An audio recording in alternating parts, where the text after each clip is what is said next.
Voilà, chers internautes, bienvenue, Tindika Télévision, humble serviteur, Kamwasi Chilombo, les conseillers indépendants, autoproclamés, sans ordonnance, sans salaire, toujours nanko, dans le souci de soutenir le chef de l'État, Fachi Béton Moukwantombolo. Chers internautes, Boya Malamou, merci, bonjour, bonsoir, partout dans la Tindika Télévision et Lilo. Nazali na point moko kaka nazako partager nabino lelo. Chers internautes, boyebi pouvoir ya maréchal Mobutu ezalaki renversé na guerre eutaki na Rwanda et puis Uganda na ba mercenaires ba alliés na bango ezalaki la sous-traitance. Mais ba vrai leader, oyo basalaki guerre à l'époque Mobutu, ezalaki les Américains na ba Anglais. Bango bazaki décision ya kolongola maréchal Mobutu ba l'équipe par Rwanda na Uganda. Chers internautes, message ekoyaki lobi ya shit ya Bunagana oyo déjà Rwanda a humilité na Rwanda tu as un problème ya mabele a humilité a installé déjà administration na Bunagana. Bunagana na village, il a filtré, il a territoire té, il a territoire ya Ruchuru. Chers internautes, a installé déjà moi Batu, bakomi bakonzi kuna. Donc ba Congolais oyo bakimité, oyo batikala ki kuna bakomi lokola ba esclave. Il faut qu'on se le dise.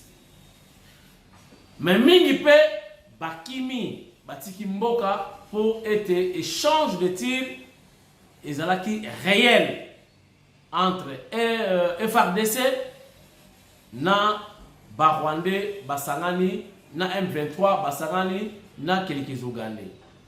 Chers internautes, nini eleki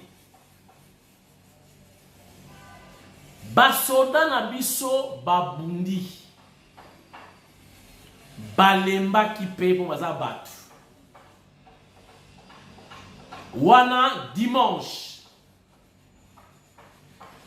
déjà na bitumba ya dimanche basengaki renfort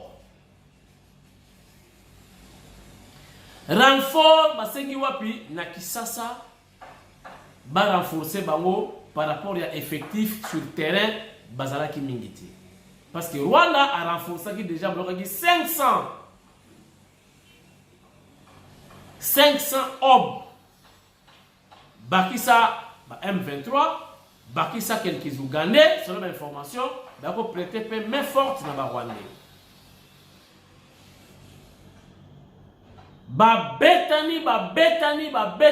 Betani. Côté Nabiso et Komaki Mobulu. On a ça qui est mission de la reprise stratégique. Et ça qui m'a dit nangai.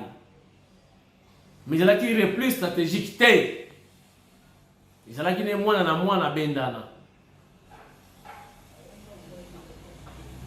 Et ça qui n'est tout la mouissi qui zaka parce que nombre bazalaki muki.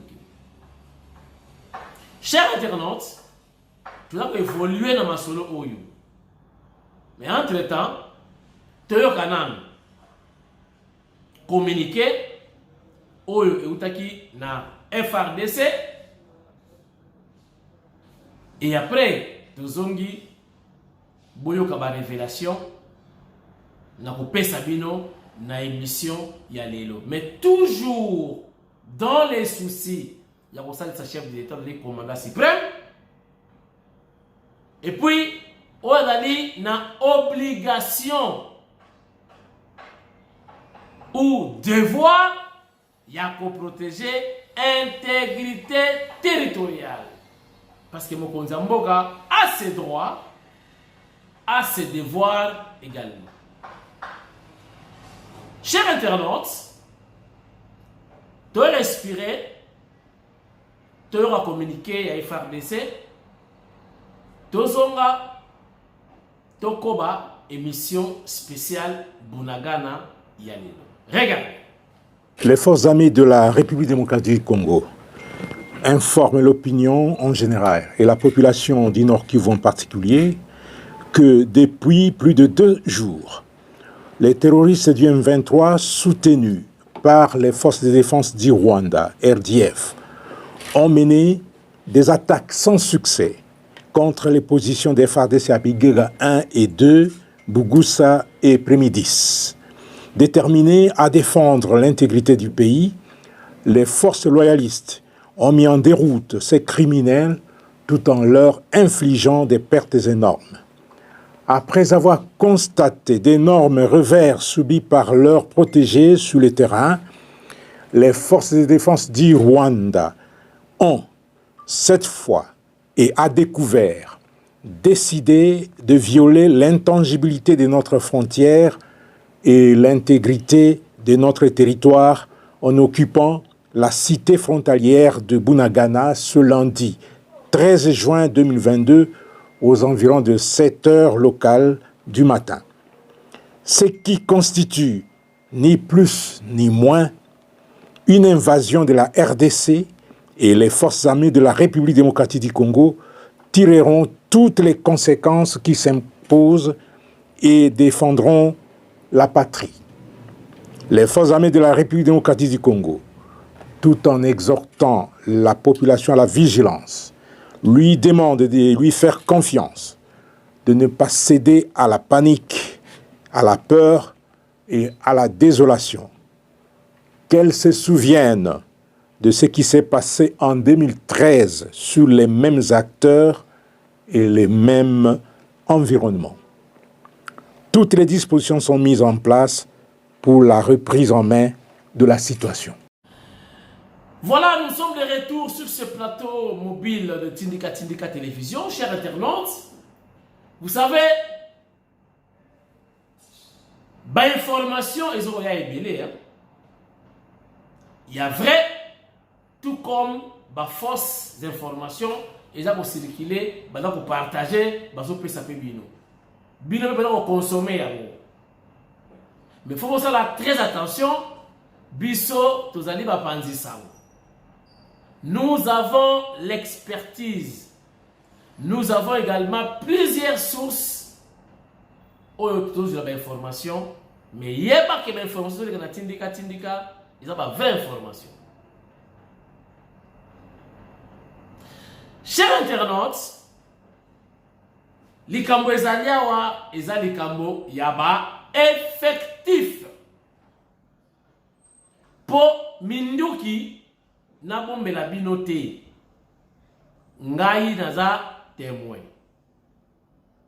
Kala mingi te avant Kabila alonga na pouvoir, tout le monde qui général moko na boy na kotanga komona ayaki na minduki ebele eutaki Matadi. Parce que zalaki voisin na ngai mkolango mandoki telemi ba mitukana ba donc ba arme bâché. Ba arme ya sika wana soki bali kobeta na tongo tina pokwa Rwanda eziki.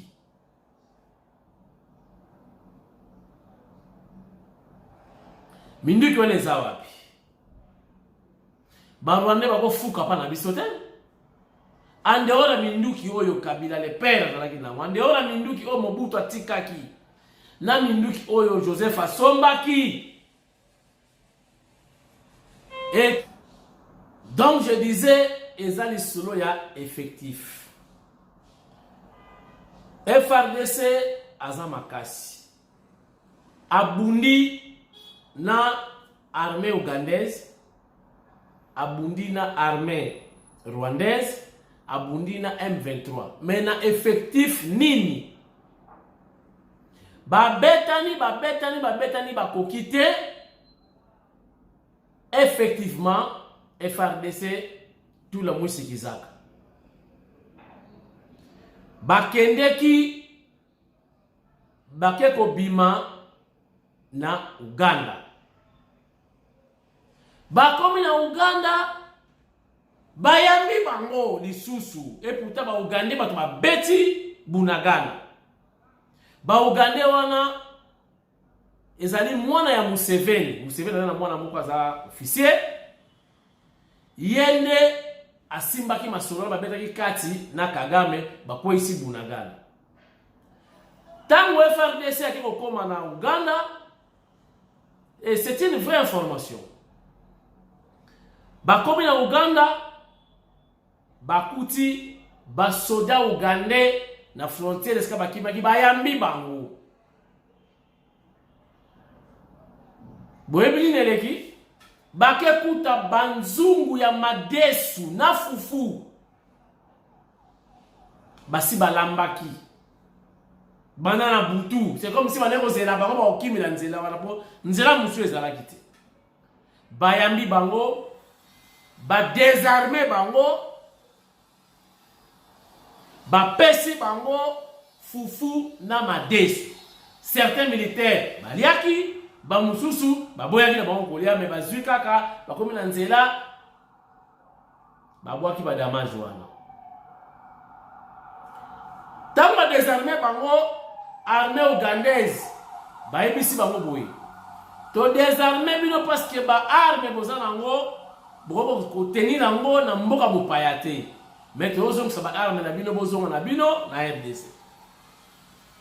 Pe bazui jeep ya pembe bache ba PKM ba AK ba arme ba nango na balance roquette ba accompagner bango tina frontière ba koti na Congo. Soki tembe bota la image, peut-être que la image moko exclusive côté outil tu évite. Botala tozonga. Regardez. Mais ça image ya muke makasi. Na donc ça compte 3 fois botala kaka. Regardez.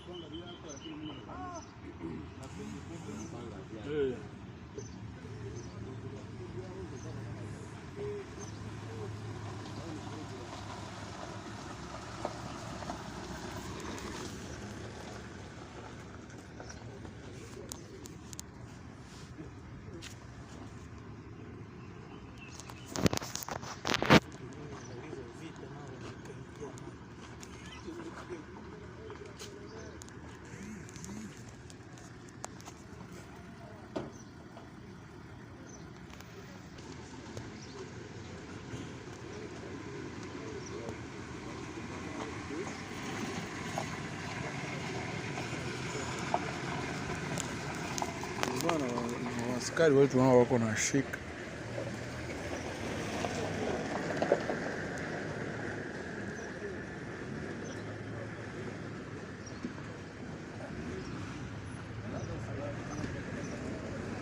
Hawa ni askari wetu wa Kongo wenye wanatupokelea hapa Ishashi. Wale wa soda.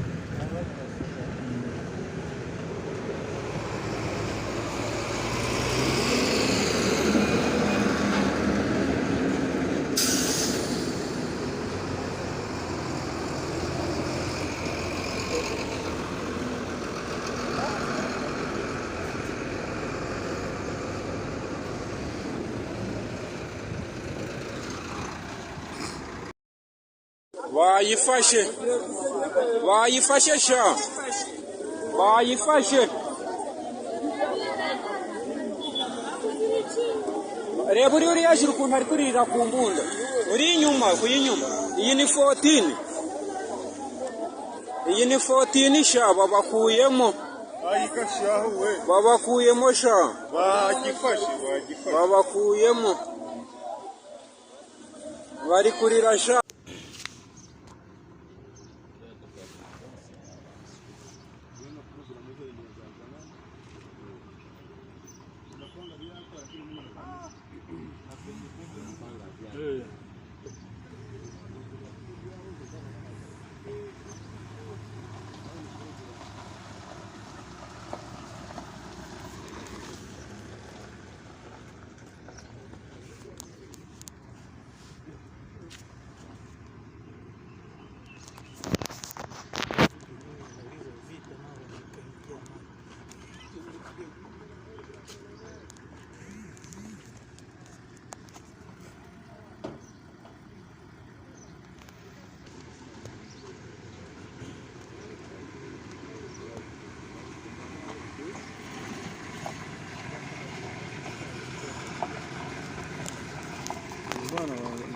askari wetu nao wako na shika.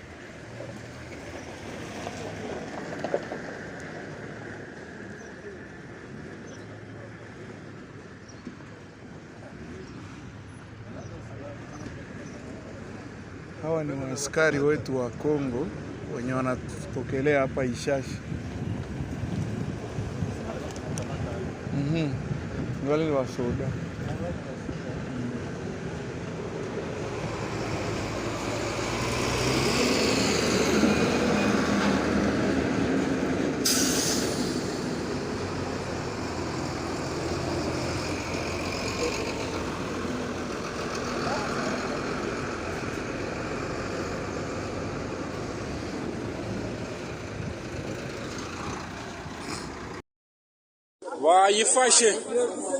Wayifashe sha wayifashe reba uri yashira ukuntu ari kurira ku mbunda uri inyuma kuyinyuma. Iyi ni 14 sha babakuyemo sha babakuyemo bari kurira sha. Donc, wana armée congolaise FARDC baougandais bazongisi bango na RDC mais ba changer bango nzela parce que côté Bunagana bazalaki comme déjà occupé.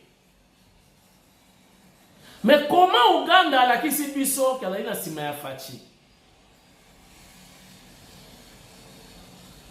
Comment Ouganda balakisi biso que non, ce sont nos frères, bon va donc combattre le paix ba Rwandais. Et pourtant, si bango na bango c'est entre bango ba tutsi. FARDC écoute bazui chance na elle ba kende ki bazongi si bango. Bongo soki bakuta ki pe feu. Ou bene ba désarmement ki bango basala bango vidéo 45. Boyebi perte nini toronto zwa. Bon, ngala ko dénoncer te parce que makambu ya armée na makambu ya justice nalingaka na kota na kati ya ba dossier penza wana te. Et là ba piste moko. Donc ba dossier moko ya ba risque, ba dossier moko compliqué. Mais en tant que ba pandi sango des conseillers indépendants autoproclamés chefs de l'État, Nakoyebisa Mokonzi ya Mboka à travers cette émission a changé ma stratégie. Ba info oyo nga nazanango bambila baza kolela effectif. Baza mingi te na front. Sikoyo oyo tozomona mituka tokei baza kokende wapi? Pendant que bato baza na front baleli renfort ezoyati. Ndenge Rambo alelaki renfort.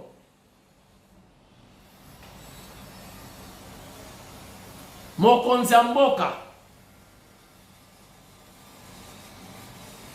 tinda batu na yo mususu bapesa yo ba vraie information makameza koleka na front batanga ba militaire o 3 bataillons ke ibotanga bango pena 1 2 3 4 bataillons OK toke ko susu 1 2 3 4 bataillons OK parce que bataillon na nombre nango brigade na nombre nango ce qui peloton na brigade na nombre nango régiment oyo bazo ke bakei est-ce que bazo kende réellement na front o le sika bitumbezali ou bazo tina bango ailleurs. Comment bato baza na front basenga renfort ekelevé. Nombre ya bambila Dimitri. Bon boye bisaka to gagner guerre ndenge nini. Mais boye ba objectif actuel. Barwandais, je crois dès demain Bakoki ko progresser objectif d'ali Goma, que Goma tombe. Est-ce qu'effectif ça pour nous tenir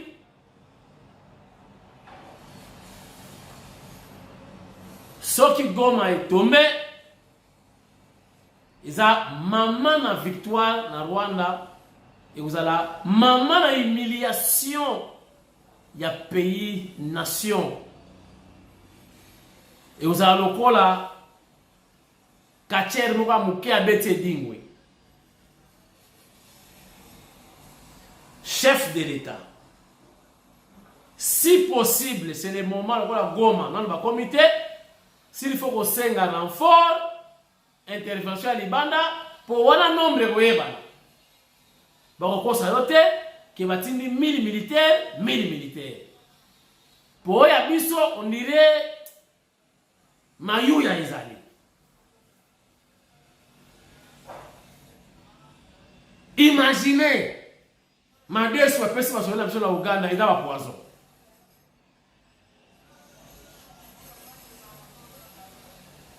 Mokonzi Mboka na lobaki déjà pesa ba pension na ba soldats de na suspect. Et puis na ko pesa message moko particulier na ba militaire nyonso ya Congo. Bitumbo to abunda ngosiko biso nyonso. O ezali la guerre médiatique. Bino pena minduki Fali Ipupa félicitations à qui pesa mosolo mbongo. Bino tuko sala viongolo moi tintani pour la renforcer ba soldats. Eza mabiti. Bino na bakan Kagame sa lobe on la guerre awa. Ça dit asa na batuna e awa. Boyoka. Yo ebi déjà ki wanga karwande. Boti kile tampulana. Boyebi ke asa karwande partout bozali. Bosi boyebi ba moi. Si comme on dit que ba respirer ti lelo pourquoi? Bano tambola bano pe à l'aise awa et pourtant guerre c'est bandi. Mon dos de ces pesami. Kagama le to beta bino kuna. Bo c'est les banda. Donc bunaga nango bambina balakina bango muke vraiment. Ah.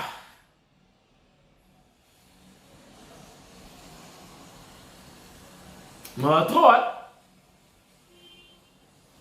Maratro. Mais, et bandi. Nanu esilite. Kobana bitumba, ezali kosilisate. Naebi sarabine vous la confiance à Fachi Beton. Vous avez la confiance na ye. Toko silisa makambo oyo. Mais la limite, communauté internationale, balela, auto exterminer Rwanda. Oh, Rwanda disparaître. Parce que na bombe la bibliothèque facha ko linga pete équipe epola. A olingati. A ko lingate équipe epola.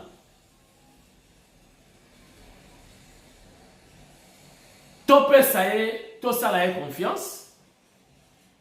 Ngai na nga optimiste malgré mes regrets.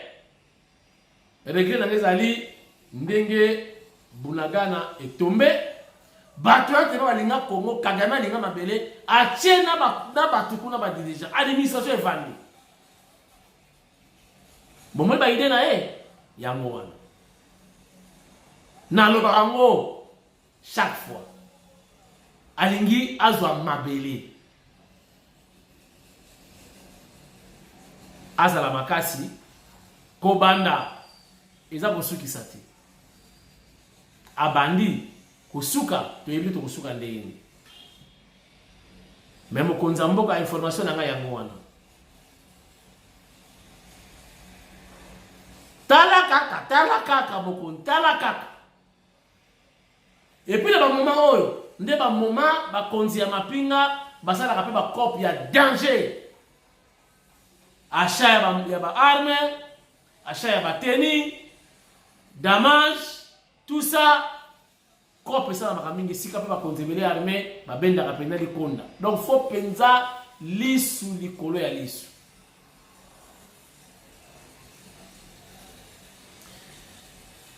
Bon, moi j'ai confiance à Fachi Beton. Dans une confiance wana na partager bino confiance na ngai ya Fachi Beton bino bozwango boye bake e bandi mokonzi a croisé les bras. Je crois que mon image était il y a gâteau. Oh gâteau, Fachi a fêté. Pendant le Fachi, l'homme a fêté. Malgré l'anniversaire, mais a fêté. Lia kaka, fufu, nandakala. Et c'est non. Pour me coller, il faut qu'on a gêne et prière. Sinon, tu risques. Barouane, Babenga Nabiso, Kagame comme président du Congo.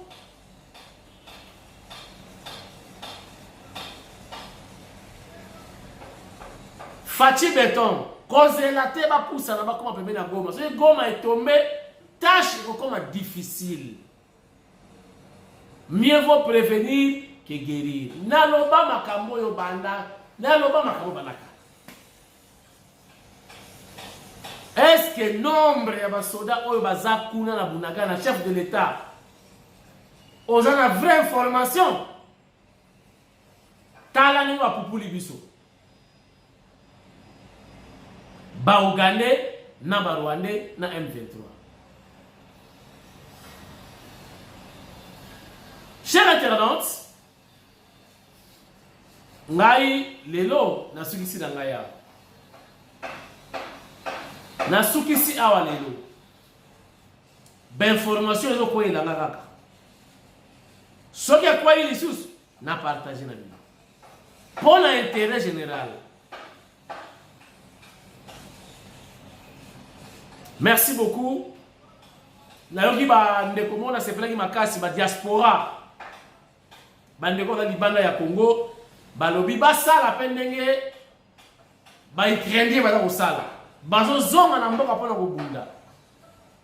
So zalaka militaire kala. Oyebi musala ngo, olingo zonga. Bon, ngana na droit wana te na compétence wana na se ngo zonga, mais so on a volontaire. Oye, on se présenter. Au petit tour, à côté, pour match à Marie. Fachi béton. Fou-moi dit tout, Fachi béton. Ba pension prématurée na armée. Tout donc aux élango. Na bao ba suspect. Na quand bota la kaka, on va la suspect. Bon si on a kaka. Po bazala basola na babutu na Kinyarwanda bazozela mot d'ordre. Kagame abomite alobe ko bandawa abunda kuna te.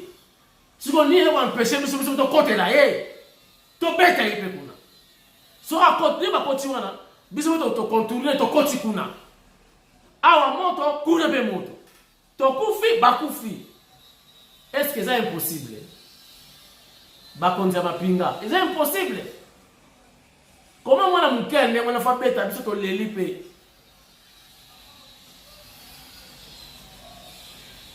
Information ils a évoluer. Ngai na bino lobby na numéro mususu. Boza pété botika la brancher et bokoyeba maloba makambuli na évoluer na moment oyo.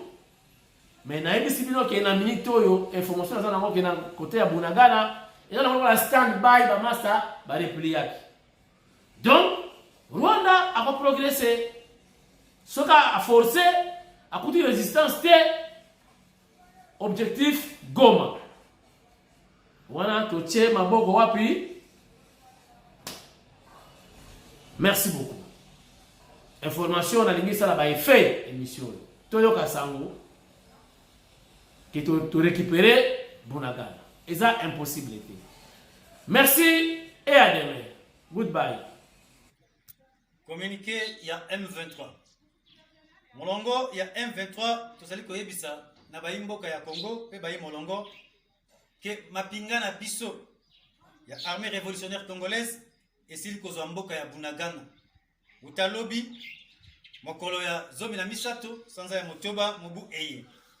Sima ya bitumba makasi esangisaki armée révolutionnaire congolaise na FRDC, FDLR, groupes armés locaux, nyonso. Na yango, bokamati ya mboka na Bunagana ezalaki na bosenga na biso te. Tolingaki yango pe soki moke te. Kasi kolanda na mai maso FRDC FDLR Nyatura mai bazali kosala koya kobundisa biso ngonga iso koya kotumbola biso yango tozi mokano ya kozwa mboka na Bunagana.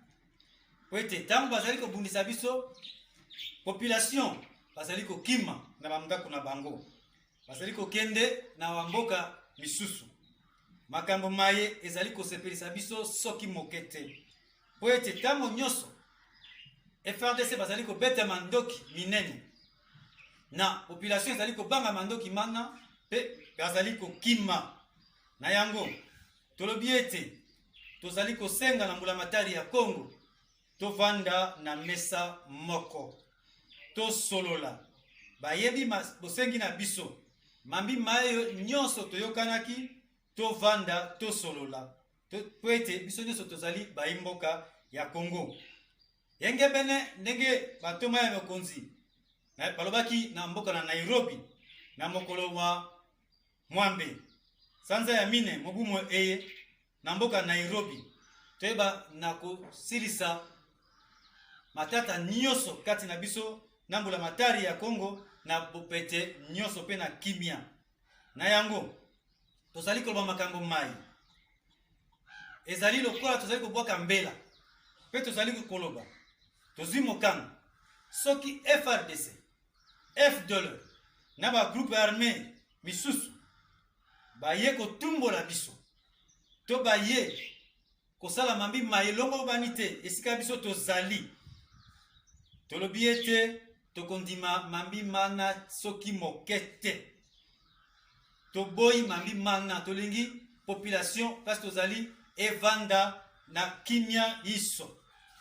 Na yango tolobi ete tokondima soki mokete mambi manso bakoki kosalela moto oyo bato bazali kobwaka mbela na mobulu na bobomi na boyinani na kokabona bato na xenophobie oyo zali koloba koyina bato mosusu oyo nyonso ata bakonzi ya Congo bazali kolobela na mboka na biso na coalition ya FRDC FDLR na ba groupe armé oyo nyonso akozala menace po na kimia po na baimboka bavanda na kimia tokondima eloko wana soki mokete pe tolingi communauté nyonso evanda kimia na kati na region na biso tozali soki bakoya kokotisa mobulu biso tokondima eloko wana te po ete tokobatela baimboka matondi.